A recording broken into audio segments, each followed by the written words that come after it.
Et salut à tous, salut à toutes, c'est Nello, j'espère que vous allez bien. Aujourd'hui, on se retrouve pour une petite vidéo sur le tournoi qui aura lieu demain, organisé par Lama le Crasher, qui s'appelle donc le championnat des Yugi-tubers. Alors je sais que beaucoup de mes confrères ont fait la vidéo, mais...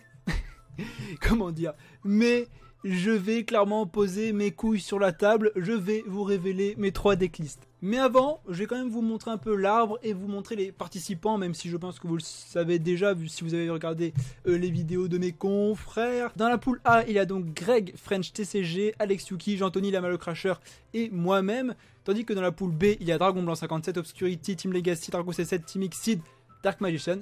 Je vais vous montrer les matchs qui aura lieu donc demain à 18 h en live sur la chaîne de Lama le Crasher. Si vous n'êtes pas abonné à sa chaîne, directement dans la description. Ok, donc là vous avez tous les matchs du groupe A. Vous allez voir donc mes matchs, contre qui je vais jouer et quand. Alors j'ai cru comprendre que Alex Yuki fera tous ses matchs en premier.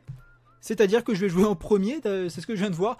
Donc je vais affronter Alex Yuki dans mon premier match. En deuxième match, qu'est-ce que nous avons ? Jean-Tony contre Lama le Crasher, 3e match moi-même contre Jean-Tony, 4e match Greg French TCG, c'est pas facile à dire, contre Alex Yuki, 5e match Jean-Tony contre Greg French TCG, Lama le Crasher contre moi-même, j'ai hâte d'y être, Greg French TCG contre Lama le Crasher, Alex Yuki contre Jean-Tony, enfin tout le monde va s'affronter. Et donc, je vais vous révéler mes 3 decklists, parce qu'il faut 3 decks pour participer au tournoi, et il y aura un deck qui sera joué en 2 fois. Je vais donc vous montrer les 3 decklists que je vais proposer donc pour le tournoi. Si les participants veulent regarder, c'est pas grave, moi je voulais vous présenter un peu ça. Donc vu que j'ai pas le droit de jouer des cartes au CG, bon la base, hein, on joue avec TCG, je vais donc vous montrer un peu ce que c'est. Alors j'ai dû mettre des end traps, je joue donc 2 H et 3 Snow Rabbit. Tout simplement pour bloquer un peu les tutos et les effets adverses pour pouvoir plus facilement OTK. J'ai viré l'engine Keiju à part Jizukiru, hein, qui est facilement tutorisable avec donc usine de cyber réparation. Donc je l'ai joué en x2 parce qu'il peut vraiment bien servir. J'ai quand même mis l'engine Keiju en side deck, c'est le seul side deck que je joue. Parce que j'ai pas envie de me prendre la tête avec un side deck, je vous cache pas. Sinon après la base, 3 Cyber Dragon, 3 Core, 3 Dre, 3 Soldats Galactiques, 2 Golden Jet. C'est pas mal, ça fait passer niveau 5, X6 plus rapidement. Donc les end traps, 2 pots des désirs, faut vraiment que j'ai de la chance dessus parce que le plus souvent quand je joue pot des désirs, c'est que je vire 1 à 2 power bond et j'ai envie de pleurer ma race. Voilà, clairement. Instant de fusion x3, c'est pas mal, ça me permet donc de sortir Panzer Dragon que j'ai joué en x2 ou Tandéroid. 3 machines dupes, c'est très important, c'est une carte qu'il faut que j'ai le plus rapidement possible dans le deck. Monster Reborn la base, Raigeki la base. Raisonnement, je vous l'ai déjà présenté, l'adversaire colle un niveau, je révèle des cartes au-dessus de mon deck s'il est un monstre invocable. Normalement, je peux l'invoquer si mon adversaire n'a pas call le bon niveau, donc ça c'est top. Et fusion en surcharge pour sortir rapidement, pourquoi pas un Rampage. Voilà pour le deck Cyber Dragon, on passe maintenant au prochain deck. Alors le prochain deck que je joue, c'est le deck que je connais le moins, que j'ai dû monter vite fait. Alors c'est un deck que j'avais en tête de monter plus tard, mais là je me suis dit pourquoi pas monter un petit deck KO Max. Alors c'est le deck où j'ai le moins de chance peut-être de gagner, quoique le prochain, la chance, bon enfin on verra. Donc voilà, le deck KO Max, donc rituel.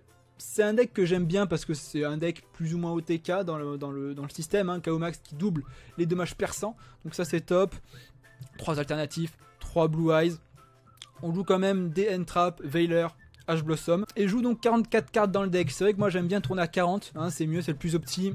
Si vous voyez des cartes qui servent à pas grand chose et que je pourrais dégager, n'hésitez pas à me les mettre dans les commentaires. Et maintenant, on passe à la blague du siècle peut-être. On va jouer Exodia FTK. Pourquoi ? Parce que c'est rigolo de perdre quand tu briques. Peut-être, c'est peut-être comme ça, je sais pas. Mais enfin bref, voilà, je vais vous présenter un peu le deck Exodia FTK que je vous ai présenté dans le stream du tournoi de Lama. J'avais fait un duel vite fait que j'avais perdu lamentablement. Bon, 5 parties d'Exodia et on joue donc l'engine Héros la Destinée avec Destiny Draw pour piocher rapidement. Les bambous également, c'est top les bambous, je vais vous expliquer un peu comment ça marche. Donc...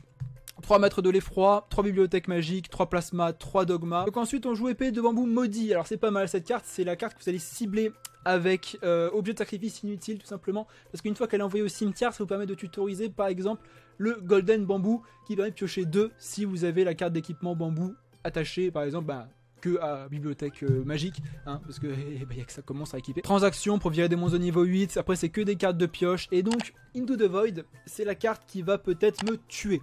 Pourquoi? Parce que c'est un deck de châteux, Tout simplement, si vous avez une main de départ avec 2 parties ou voire même une partie d'Exodia, c'est mort. Il faut vraiment que vous dépensiez vite fait vos cartes et limite vider votre deck pour choper les 5 parties d'Exodia, c'est la meilleure façon de gagner. Into the Void, le problème c'est que si je termine mon tour et j'ai activé Into the Void et que j'ai déjà une partie d'Exodia dans ma main, c'est la lose assurée. Donc c'est un deck pile ou face, avec par exemple, pour vous donner un ordre d'idée, c'est comme s'il y avait 3 faces sur la pièce, et que l'adversaire pouvait en choisir 2.